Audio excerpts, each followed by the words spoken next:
नमस्कार दोस्तों, legal fraternity में आप सब लोगों का स्वागत है। जैसा कि आप लोग जानते हैं, मेरा नाम अर्पित कुमार इलाहाबादिया है। मैं आप लोगों को एंशिएंट हिस्ट्री से रिलेटेड लेक्चर लेता आ रहा हूं, जिसमें मैंने आप लोगों को इंडस सिविलाइजेशन, वैदिक सिविलाइजेशन और यहाँ पे हम एक नए टॉपिक महाजनपद की तरफ एक जिसका वीडियो मैं ऑलरेडी डाल चुका हूं, तो कृपया नए जुनून और जुनून के साथ आज हम अपने पार्ट 2 की शुरुआत कर रहे हैं। जैसा कि मैंने बताया था कि महाजनपद क्या होते हैं। महाजनपद का मतलब होता है ग्रेट किंगडम, जहाँ पे बहुत सारे लोग रहते हैं। तो अब कोई किंगडम होगी तो किंगडम क्यों मानी जाएगी? क्योंकि हुकूमत कैसे बनेगी? एक लोगों से थोड़े बनेगी। वहाँ राजा भी रहेगा, वहाँ प्रजा भी रहेंगे और भी लोग रहेंगे। और साथ ही साथ वहाँ जब सोसाइटियां रहेंगी तो वहाँ स्वाभाविक सी बात है, राजा है तो अपने फायदे के लिए ही एक अच्छी जगह ढूंढेगा ताकि वो अपने को प्रोटेक्ट कर पाए।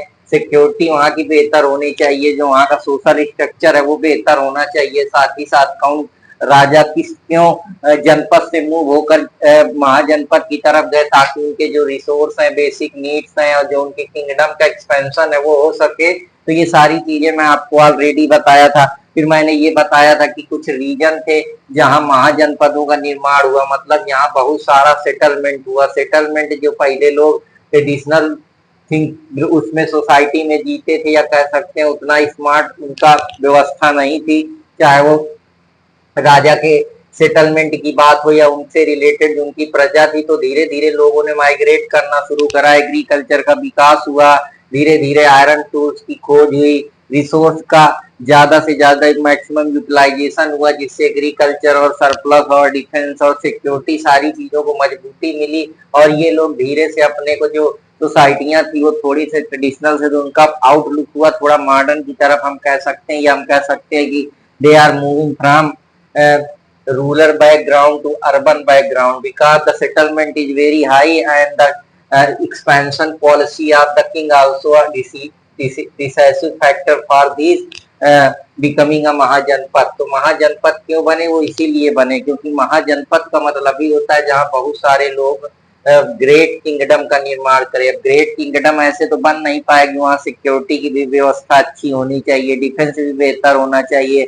और जो मैकेनिज्म रिसोर्स है वो राजा के पास होना चाहिए, जिससे राजा अपने जो साम्राज्य का ज्यादा विस्तार कर पाए और बेहतर तरीके से जो उसकी पॉलिसी हुए, वहाँ का एडमिनिस्ट्रेशन है, वहाँ को किस तरीके से जो डिसीजन मेकिंग की क्षमता है या लीडरशिप स्किल है या उसकी कूटनीति की पॉलिसी है, या हम कह सकते हैं डिप्लोमेसी किस तरीके से करनी है, कैसे किस राजा के साथ अलायंस करना है, अपने इंटरेस्ट का कितना ख्याल रखना है।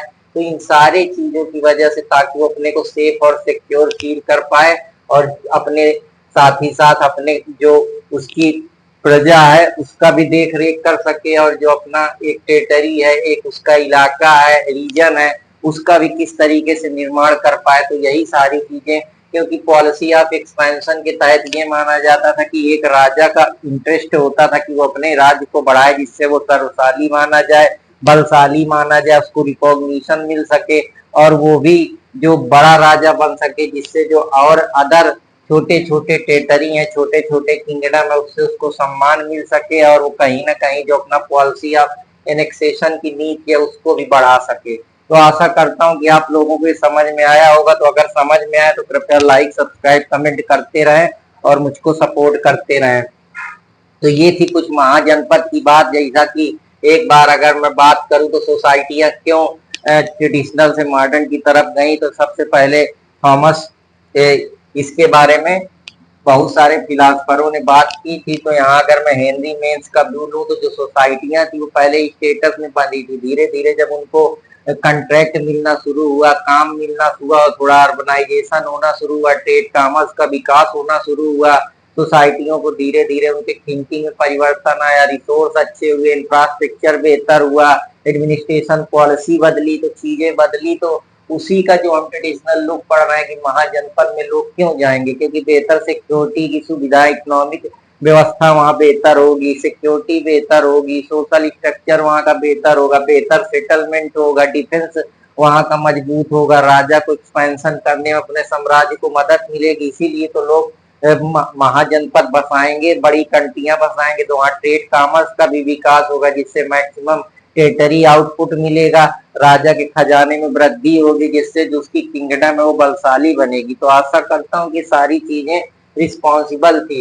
हालांकि यहाँ मैं आपको आज सब कुछ बेसिक फीचर के बारे में बताऊंगा कि महाजनपद जो बड़े किंगडम माने जाते थे उनमें कौन कौन से ऐसे किंगडम थे जिनका अपना एक हिस्टोरिकल सिग्निफिकेंस था, चाहे वो अवंती हो, चाहे वो गंधार की बात हो, चाहे खम्भोज हो। क्यों हम इनको पढ़ते हैं आजकल हिस्ट्री में, क्यों इतने इम्पोर्टेंट है, कौन कौन से इम्पोर्टेंट चीजें यहाँ से मिली, कितना ट्रेड कॉमर्स हुआ, कौन से राजा ने किसको एनेक्स करा, उनका सोशल इकोनॉमिक सिग्निफिकेंस क्या रहा, ये सारी चीजें, कौन कहाँ से घिरा था, कौन कौन सी नदियां थी, कौन कितना फर्टाइल था, कौन से बड़े बड़े स्क्रिप्चर टेक्स्ट और बड़े बड़े जो स्कॉलर आए वहां पे बिहार करे, तो इनके बारे में मैं बात करूंगा। फिर महाजनपद में हम धीरे धीरे वहाँ की सोसाइटी व्यवस्था क्या थी, वहाँ की ह्यूमन स्टेटस क्या था, ट्रेड कॉमर्स क्या थे, और वहाँ के जो रिसोर्स थे क्या थे, एडमिनिस्ट्रेशन सिस्टम क्या था, लीगल सिस्टम क्या था, किस तरीके के स्क्रिप्चर टेक्स्ट का वो यूज करते थे, कौन सी उनकी कूटनीति की पॉलिसी थी, सारी चीजों में बात करूंगा। फिर कैसे कैसे इन सारी कौन कौन से ऐसे फैक्टर रहे, रिस्पॉन्सिबल रहे जिसके वजह से तोड़ फोड़ होना शुरू हो गया, किंगडम का मजबूत होने की वजह से डिक्लाइन होना शुरू हो गए, समय के हिसाब से या तो अपने को बदल नहीं पाए, या उनकी पॉलिसी मेकिंग में दिक्कत होने लगी, या उनका डिफेंस बेहतर नहीं रहा, या और अदर रिलीजन या अदर राजाओं ने, अदर टेरिटरियों ने आक्रमण करना शुरू कर दिया, या वहां पे कोई इकोनॉमिक सिक्योरिटी की कमी हो गई, या अकाल आ गया। तो क्या क्या कारण है, अलग अलग हिस्टोरिकल ने अलग अलग जो एक्सजावेटर होते हैं, अलग अलग जो एविडेंस हमको मिलते हैं हिस्ट्री से, उसी के बारे में हम ये सारी चीजों को पता लगा सकते हैं। क्योंकि हिस्ट्री का मतलब ही होता है जो आप पास्ट इवेंट पढ़ते हैं। अब पास्ट इवेंट आप कैसे पढ़ेंगे, पास्ट इवेंट पढ़ने का एक ही मतलब है कि या तो आपने कहीं किसी चीज से पढ़ा होगा, या कोई बुक में लिखा होगा, या कोई स्क्रिप्चर में लिखा होगा, या कोई आर्चिव रखे होंगे वहां लिखा होगा, या कोई उसकी खोज हुई होगी, या कोई स्कॉलर उसके बारे में अपने व्यू रखा होगा। तो हमको बेसिकली एविडेंस के जरिए ये सारी चीजें पता चलेंगी। तो आशा करता हूँ कि आप लोगों को ये पसंद आया होगा। तो अब मैं थोड़ा पानी पी लेता हूँ, उसके बाद हम लोग आज के फीचर की अवंती, गंधारा, खम्भोज और ये आपका मत्स्य और कुरु, पंचाल, छेदी, सुरसेना क्यों फेमस थे, तो आशा करता हूँ कि आप लोगों को ये पसंद आया होगा। इसके बाद मैं लास्ट लेक्चर लाऊंगा, उसमें मैं सारी चीजें वहाँ की सोशल इकोनॉमिक स्टेटस को किस तरीके से दिखाया गया और डिक्लाइन किस तरीके से हुआ उसके बारे में भी बात करेंगे। तो आशा करता हूँ कि आप लोगों को पसंद आया होगा। तो वही है कि चाहे आप कितना भी चीजें जान लीजिए, जान के भी अनजान बनना ही बेहतर होता है। जैसे कि एक बार लियो टॉल्स्टॉय ने कहा था कि हम केवल इतना ही जानना है कि हम कुछ भी नहीं जानते हैं। आपको सिर्फ केवल इतना ही जानना है कि हम कुछ भी नहीं जानते हैं, और यह मानव जीवन की सबसे उच्चतम डिग्री है। तो बहुत घमंड नहीं करना है, आप कितने भी बड़े बन जाएं, लेकिन आप कभी उस सब्जेक्ट को तोड़ को नहीं पा पाएंगे, क्योंकि वो अपने आप में अथाह समुंदर है। किसी भी चीज में अगर हिस्ट्री में उतर जाएंगे तो इसका कोई अंत नहीं है। तो लियो टॉल्स्टॉय की यही बात है कि आप जानकर भी अनजान बने रहिए, वही आपकी सबसे बड़ी डिग्री है। आप ऐसे तो चाहे पीएचडी कर ले, चाहे कोई सी भी डिग्री ले आए, बस वो समाज की नजर में आपको बेहतर बना देगी। एक्चुअली में आपका जो आपका इथिकल विकास होना चाहिए, या आप कैरेक्टर बेस पे जो आपका विकास होना चाहिए, वैल्यू बेस पे जो विकास होना चाहिए, वर्च्यू बेस पे जो विकास होना चाहिए, वो कभी नहीं हो पाएगा। क्योंकि जब आपके पास अहंकार आ जाएगा तो आप कभी बेहतर नहीं कर पाएंगे। तो ये बातें आपको याद रखनी है। और ये सब बड़े बड़े फिलोसफर हैं जिन्होंने बहुत परिश्रम और संघर्ष के जरिए इन चीजों को, तो उनको हमको सिर्फ टेकन एज ग्रांटेड नहीं लेना, because they are the most crucial things which is given us lot of confidence whenever we do anything in our life. So it will give an immense satisfaction when we learn these ideas and philosophies of different scholars. तो अब मैं आपको यहाँ पे अवंती के बारे में बताता हूँ। ये अवंती जो कि एक बहुत ही महाजनपद, जो बड़े बड़े किंगडम होते थे, रीजन होते थे, अवंती को मालवा में मॉडर्न मालवा रीजन है उसमें इसको माना जाता है। बाद में इसको अवंती को उज्जैन की कैपिटल में यूनिफाइड कर लिया गया। जो अवंती है वो बेसिकली नॉर्थ और साउथ से नेत्रावती रिवर से जुड़ी हुई है। अब रिवर की जुड़ी हुई वजह की होने की वजह से यहाँ जो ट्रेड कॉमर्स है उसका अच्छा खासा विकास हुआ होगा, ऐसा हम दिमाग लगा सकते हैं। जमीनें यहाँ नदी की वजह से फर्टाइल, इससे यहाँ एग्रीकल्चर बेहतर रहा होगा। और साथ ही साथ यहाँ पे ये जो हमको हिस्टोरिकल टेक्स्ट मिलते हैं उनसे पता चलता है कि ये बुद्धिस्ट सेंटर बहुत अच्छा रहा है। मतलब अगर अवंती में तो आपको वहाँ बुद्धिस्ट के स्क्रिप्चर, उनके टेक्स्ट, उनकी सोशल इकोनॉमिक लाइफ के बारे में, उनके रिलीजियस फिलॉसफी के बारे में आपको जानने को मिलेगा।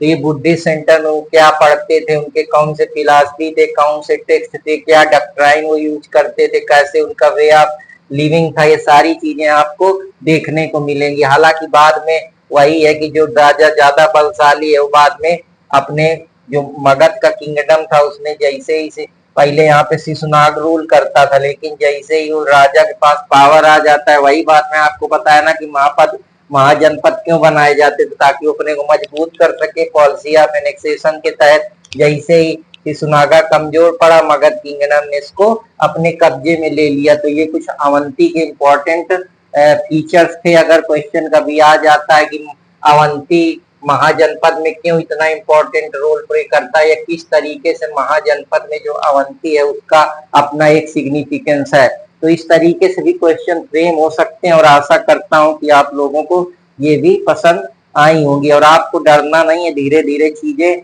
अभी हम इसमें ट्रिक्स भी बनाएंगे, बहुत सारे रूल्स जैसे 4C के मामी रूल्स, हम इनको 16 जनपद को कैसे याद करेंगे वो सब चीजें मैं बताऊंगा।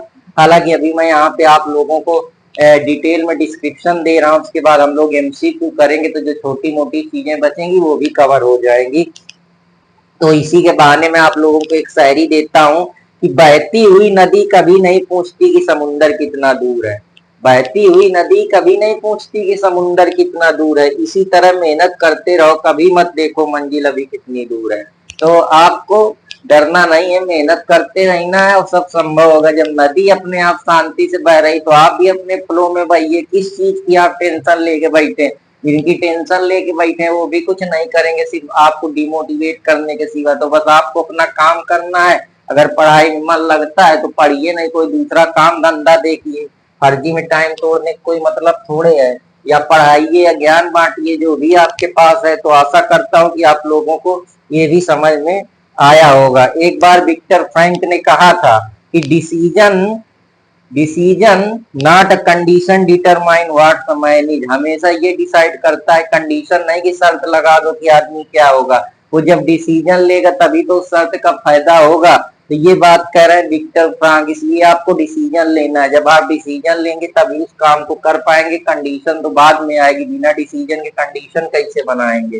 तो आशा करता हूँ कि आप लोगों को समझ में आया होगा। अब गंधार का रीजन देख लेते हैं। तो गंधार का जो रीजन है उसकी लोकेशन मॉडर्न कश्मीर में जो खूबसूरत वादियों वाला एक बहुत ही इम्पोर्टेंट हम कह सकते हैं जम्मू कश्मीर राज्य है। जो इसके गंधार से रिलेटेड इसके एक्सटेंशन कुछ काबुल में भी देखने को मिलते हैं। हालांकि जो यहाँ की कैपिटल थी वो तक्षशिला थी, और तक्षशिला इसलिए भी अपना इसका एक हिस्टोरिकल सिग्निफिकेंस है क्योंकि ये बहुत बड़ा लर्निंग का सेंटर था, अध्ययन का बहुत बड़ा केंद्र है। यहाँ बड़े बड़े फिलोसफर, बड़े बड़े स्कॉलर, बड़े बड़े जो ज्ञानी पुरुष थे वो यहाँ पढ़ने आते थे, यहाँ के कल्चर से अपने को रूबरू करते थे। यहाँ की जो फिलोसफिकल डॉक्ट्राइन थे, टेक्स्ट थे, स्क्रिप्चर थे, उनका अध्ययन करते थे और बाद में जाके उनका अनुवाद भी करते थे अपनी लैंग्वेज में। तो ये दिखाता है कि हम हेरिटेज के तौर पे हमारा भारत कितना समृद्ध रहा है कि विदेशों के लोग यहाँ खींचे चले आ रहे हैं। तो हमें अपने कल्चर और अपने संस्कृति पर गर्व होना चाहिए। तो यही मैं कह रहा हूँ कि हमारा कल्चर बहुत बहुत ज्यादा प्रॉस्परस है, बहुत ज्यादा समृद्ध है। यहाँ पे बहुत सारी चीजें सीखने के लिए, हालांकि गवर्नमेंट काफी काम कर रही है कल्चर को डेवलपमेंट करने के लिए। अभी नरेंद्र मोदी ने कल्चर कमेटी के बारे में अभी बहुत सारी चीजें, जिससे कि वहाँ विकास भी हो सके, टूरिज्म भी आ सके और वहाँ का डेवलपमेंट भी हो सके। तो आशा करता हूँ कि आप लोगों को ये भी समझ में आया होगा। और यहाँ बहुत सारी कमर्शियल एक्टिविटी भी होती रही होंगी। अब कमर्शियल एक्टिविटी क्यों होंगी? कमर्शियल एक्टिविटी होने का एक कारण है कि ये कश्मीर के पास है, तो यहाँ कई सारी नदियों का समूह है। तो जहाँ पहले के जमाने में ट्रेड कॉमर्स के लिए इतने ज्यादा रेलवे और हवाई जहाज ये सारी तो थी नहीं, क्योंकि हम ट्रेडिशनल सोसाइटियों की बात कर रहे हैं। या सोसाइटियां इतनी एडवांस नहीं थी, या इतने ज्यादा रिसोर्स नहीं थी, या इतनी ज्यादा स्किल नहीं थी, ना इतना ज्यादा विकास था। तो स्वाभाविक सी बात है जो ट्रेड का जरिया होता था वो या तो समुद्र के जरिए या तो नदी के जरिए इसी के जरिए ट्रेड का आदान प्रदान होता था। तो जहाँ ट्रेड का होगा वहीं तो कॉमर्शियल रिलेटेड चीजें घटेंगी। तो आशा करता हूँ कि आप लोगों को ये भी समझ में आया होगा, और अगर समझ में आया तो कृपया लाइक सब्सक्राइब करना ना भूलें, हम उसको सपोर्ट करते रहें। खम्बोज खम्बोज एक बहुत ही ज्यादा, जो हम कह सकते हैं कि आज के जमाने में ये जो बहुत बड़ा मगध का रीजन है, या हम कह सकते हैं द्वारका वाला रीजन है, उससे जुड़ा हुआ है। इसको द्वारिका जो है इसकी कैपिटल थी। हालांकि इसको 530 बीसी में कंक्वायर्ड कर लिया गया था साइप्रस के द्वारा। साइप्रस जो एक पर्सिया का बहुत बड़ा इंपरर था, जिसने पूरी सिटी को डिस्ट्रॉय कर दिया था, जो कि कपीसी नाम की सिटी मॉडर्न बेलगाम जम्मू का बेलग्राम में है। तो आशा करता हूं कि आप लोगों को, हालांकि खम्बोज इतना इम्पोर्टेंट नहीं है, लेकिन इसके कुछ हिस्टोरिकल सिग्निफिकेंस ये है कि यहाँ पे जो कौटिल्य का इरा शुरू हुआ, कौटिल्य के बारे में तो जानते ही हैं, जो चंद्रगुप्त मौर्य है उसको बनाने वाला, या कौटिल्य की जो राजनीति आर्थिक रणनीति है, जो हम कह सकते हैं उसकी कूटनीति, साम दाम दंड भेद, इस तरीके से उसने जो ट्रांजिशन करा मोनार्ची की। पहले राजा के पास सारी डिसीजन मेकिंग क्षमता होती थी, कैसे उसने जो सीनियर लोग थे या सीनियर रिपब्लिक थे उनको ये पावर दिया ताकि वो वहां पे डिसीजन ले सके, चाहे सोशल इकोनॉमिक या किसी भी तरीके का हो। तो कहीं ना कहीं जो ये सोवरेनिटी थी राजा की, ये थोड़ा कम होके थोड़ा जनरल जो सीनियर लोग थे या जो स्कॉलर थे या जो बहुत ज्यादा जिनके पास स्किल थी और जिनके पास बहुत ज्यादा ज्ञान था, उनकी तरफ ट्रांसफर हो गई। तो यहाँ सुप्रीम पावर मोनार्ची के पास ना आके रिपब्लिक के पास आ गया। तो ये 3 रिपब्लिक थे, इनके बारे में भी मैं बात करूंगा। हालांकि ये सिग्निफिकेंस इसलिए भी रखता है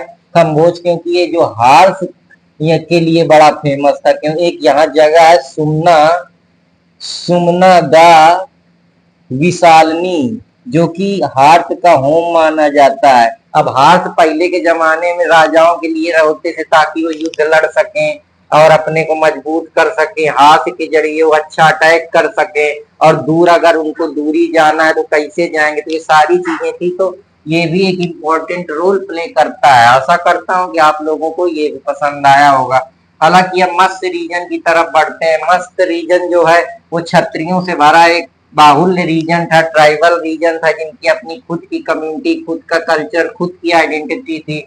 हालांकि किंग दुर्वासा जो थे उन्होंने अटैक कर दिया था। इसके बारे में मेंशन अगर हम देखें तो कौटाम्बी उपनिषद में हमको देखने को मिलता है कि ये सारी चीजें घटी थी। और भी वेरियस टेक्स्ट हैं जो वहां भी जानने को मिलता है। महाभारत भी इसके बारे में बात करती है, पद्म पुराण भी इसके बारे में बात करता है, विष्णु पुराण भी बात करता है। तो ये दिखाता है कि क्षत्रियों की हालत शुरू से ही बहुत खराब रही है, चाहे वो परशुराम हो जिन्होंने क्षत्रियों का वध किया हो, चाहे वो दुर्वासा किंग हो। तो क्षत्रि शुरू से काफी पीड़ित रहे हैं। शायद यही कारण रहा है कि क्षत्रियों ने जो भाला, हम कह सकते हैं कि लड़ने की तरफ गए, क्योंकि उनको मजबूरी ऐसी पड़ी। क्योंकि उनके साथ जब जिस आदमी के साथ नरसंहार हो गया, मार होगी, तो स्वाभाविक सी बात है उस आदमी अपने को प्रोटेक्ट करेगा।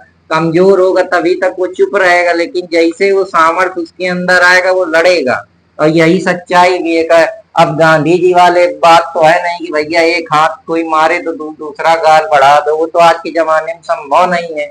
क्योंकि आजकल आदमी इतना बेकार है कि अगर तुम किसी से अच्छे से भी बात कर लो तो दूसरा समझता है कि हाँ बिल्कुल बेकार है, इनको तो कुछ उदय का पार नहीं है। तो ये सारी समस्याओं की वजह से शायद यही कारण रहा है कि क्षत्रिय आजकल शस्त्र लेने पे मजबूर हुए हैं, या हम कह सकते हैं कि उनके अंदर जो उनका खून है वो इतना गर्म है। शायद यही एक रीजन रहा होगा।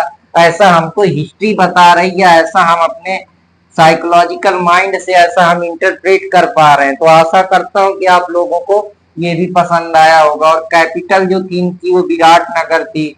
हालांकि बाद में इसकी कुछ टेरिटरी जो थी, जो इलाका था, वो जयपुर में भी देखने को मिलता है, भागलपुर जो कि हमारा बिहार में है, तो वहां भी सारी चीजों के बारे में देखने को मिलता है। तो आशा करता हूँ कि मत्स्य रीजन काफी इंपॉर्टेंट रीजन रहा है, क्योंकि ये हिस्टोरिकली इसका काफी सिग्निफिकेंस है। और क्षत्रियों के बारे में इन्होंने अच्छा खासा डिस्क्राइब करा है कि क्षत्रियों की हालत शुरू से ही, चाहे जिस पे आप देख लीजिए एंशियंट समय से ही काफी खराब रही है।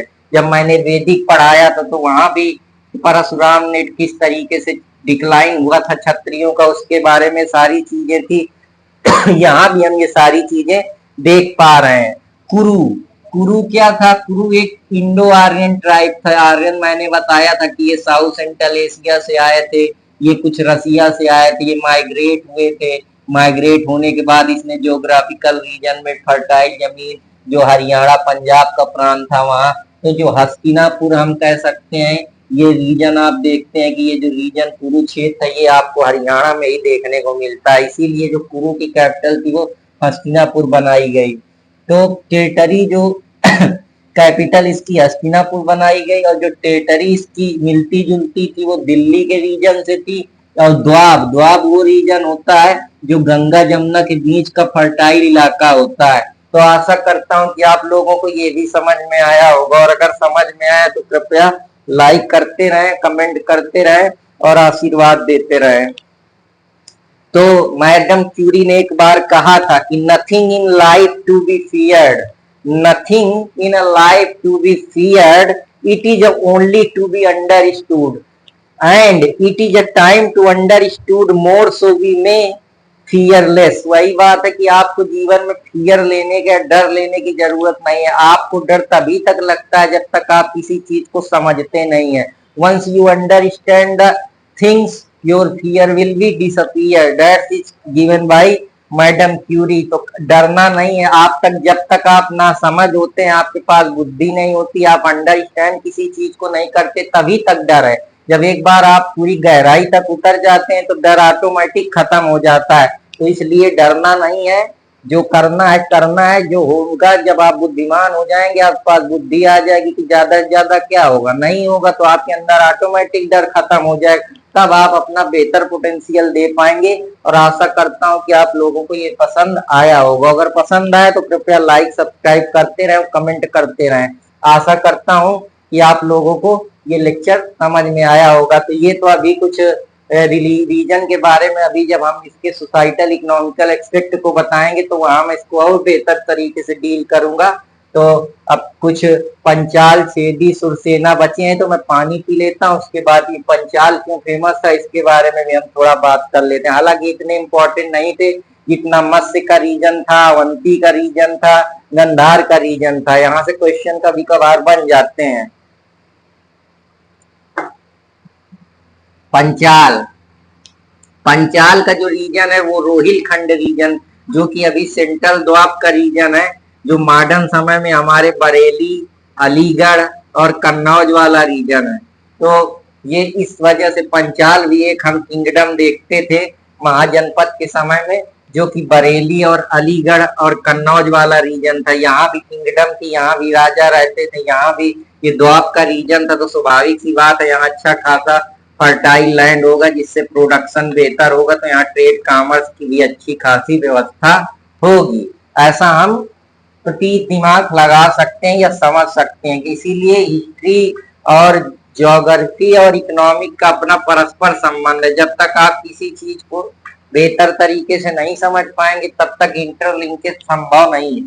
छेदी, छेदी भी एक ईस्टर्न पार्ट था जो बुंदेलखंड वाला रीजन था। बुंदेलखंड वाला रीजन तो आप जानते हैं यहाँ काफी फर्टाइल इलाका नहीं है। फर्टाइल इलाका ना होने की वजह से यहाँ जो जमीन है वो टेरेस वाले लैंड है, ऊपर नीचे लैंड है। दूसरी बात यहाँ पे जो मिट्टी है वो फर्टाइल मिट्टी नहीं है। तो ये भी सारे रीजन है। हालांकि ये जो सुक्ति मठ, इसकी कैपिटल एशियंट समय में थी। नाउ अभी ये बांदा डिस्ट्रिक्ट जो कि हमारे यूपी के अंदर आता है, यहाँ पे उसकी लोकेशन दिखाता है।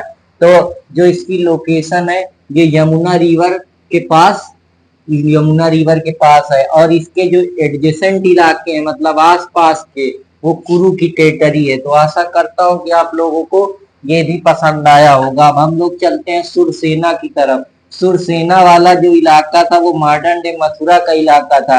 ये ट्रेड और रूट्स के लिए क्यों फेमस था? क्योंकि ट्रेड रूट्स के लिए इस वजह से फेमस था क्योंकि यहाँ नदियां थी, यहाँ पे रिवर थी। यमुना नदी अपने आप में काफी इंपॉर्टेंट रिवर है। और यहाँ पे दूसरी बात ये भी थी कि ये डाइवर्स कुछ समस्याएं भी थी। इस वजह से यहाँ जो ज्यादा है वो डेवलपमेंट नहीं हो पाया, या हम कह सकते हैं ईस्टर्न किंगडम इस वजह से नहीं बन पाई, क्योंकि टेरेन की वजह से यहाँ राजा कई क्या करेगा, जब ऊपर खाबर जमीन है, वहां न कुछ इंफ्रास्ट्रक्चर बना सकता है, न रिसोर्स बना सकता है, भीषण यहाँ क्लाइमेट गर्म होगा, तो जिससे वजह से ये सुटेबल नहीं थी राजा के युद्ध करने के लिए, या फर्टिलिटी के लिए, या एग्रीकल्चर प्रोडक्शन के लिए, या सेटलमेंट के लिए। तो स्वाभाविक सी बात है लोग यहाँ से छोड़ के जाएंगे, इसीलिए यहाँ ईस्टर्न किंगडम का विकास नहीं हो पाया। तो आशा करता हूँ कि आप लोगों को पसंद आया होगा। अगर पसंद आए तो कृपया लाइक सब्सक्राइब करते रहे। तो ये लेक्चर आपको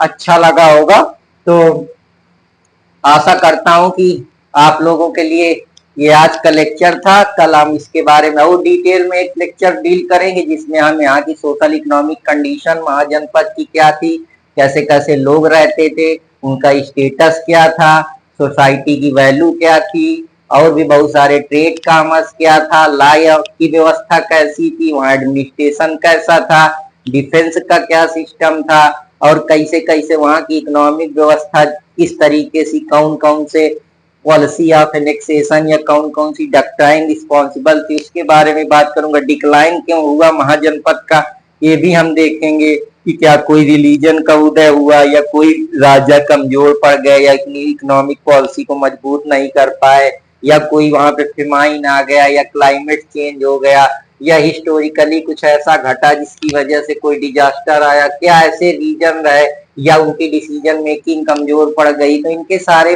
चीजों पे बात करेंगे, या उनका इंटरेस्ट खत्म होने लगा, ज्यादा डेवलपमेंट होने लगा, अदर जो बड़े बड़े राजा आए वो आने लगे, उन्होंने उनको डिफीट कर दिया, या इन्होंने ही सरेंडर कर दिया, एनेक्स कर दिया, क्या क्या ऐसे रीजन रहे जिनके बारे में हम डील में बात करेंगे। तो आशा करता हूं कि आप लोगों को पसंद आया होगा।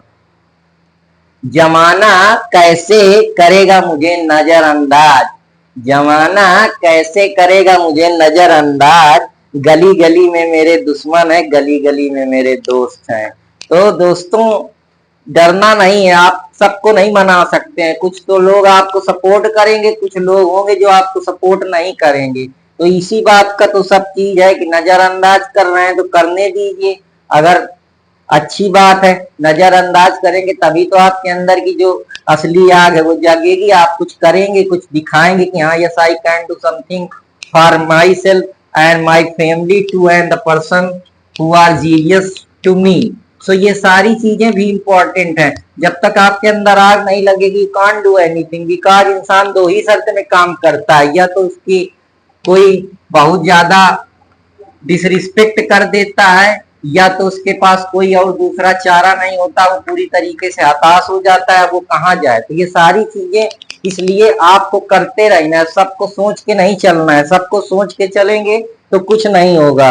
एक मुद्दत से शहर में ठिकाना है मेरा, एक मुद्दत से शहर में है ठिकाना मेरा, लड़कियां थी मेरे नाम पे लड़ पड़ती थी, तुमने देखा नहीं कॉलेज में जमाना मेरा।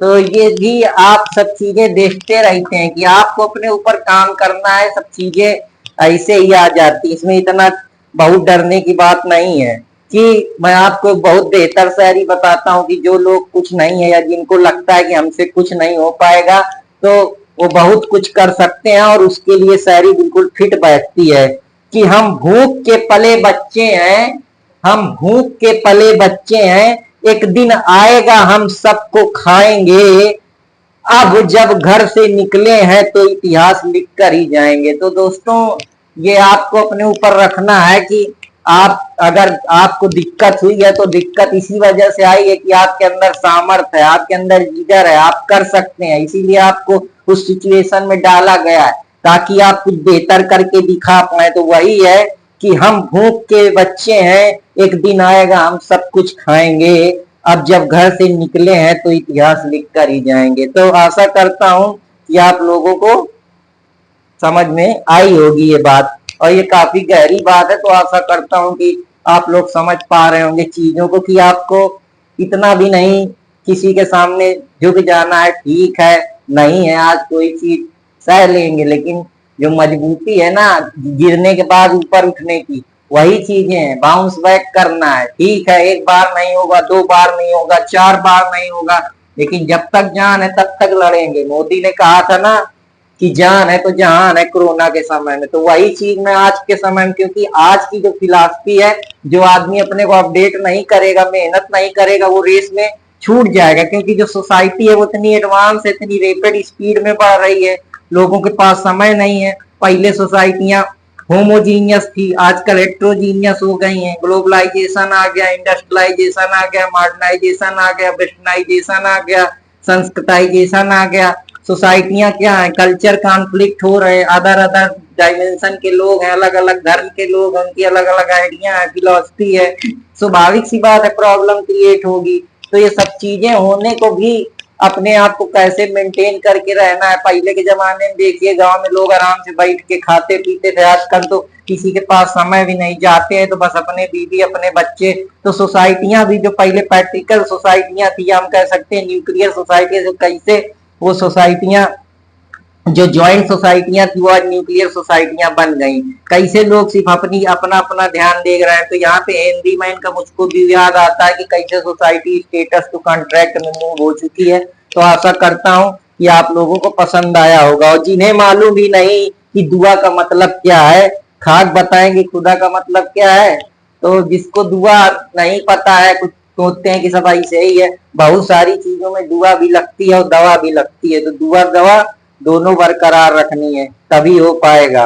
और सबसे बेहतरीन आज के लिए लाया हूं कि आपको शांत रहना है। इतना मदहोश हो गया हूं मैं, इतना मदहोश हो गया हूं मैं कि खुद को फरामोश हो गया हूं मैं। जब से आया मुझको बोलना, तब से खामोश हो गया हूं मैं। तो यही बात है कि जब आपको चीजें समझ में आने लगती हैं तो शांति का परिचय देना ही बेहतर होता है। क्योंकि तब आप बेहतर तरीके से समझ पाते हैं। वही है कि भैंस के आगे बीन बजाओ, भैंस खड़े पगवाए, तो क्या मतलब। अपने लेवल के आदमी से बातचीत करो तो कुछ समझ में आता है। अब उसके सामने बोलोगे जिसको कुछ उदय कपार नहीं, तो वो तुमको थोड़े कोई लोड लेगा।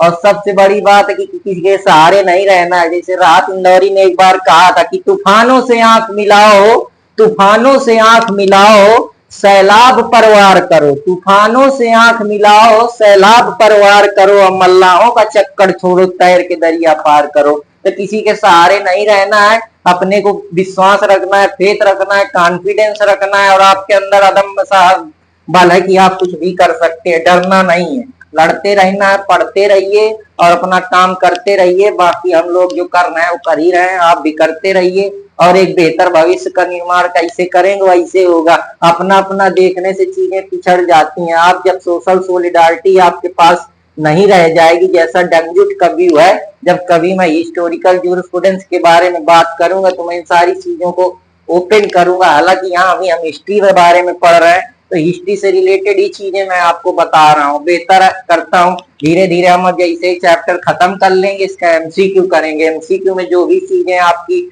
छूटी हैं, छोटे छोटे कौन से फिलासफर ने किस किस किंगडम के बारे में क्या कहा, वो क्यों इंपॉर्टेंट था, उसका हिस्टोरिकल इकोनॉमिक सिग्निफिकेंस क्या था, तो वो सारी चीजें कवर हो जाएंगी। और आशा करता हूँ कि आपको लेक्चर पसंद आएगा। अगर पसंद आए तो कृपया लाइक, सब्सक्राइब, कमेंट करते रहें। जय हिंद।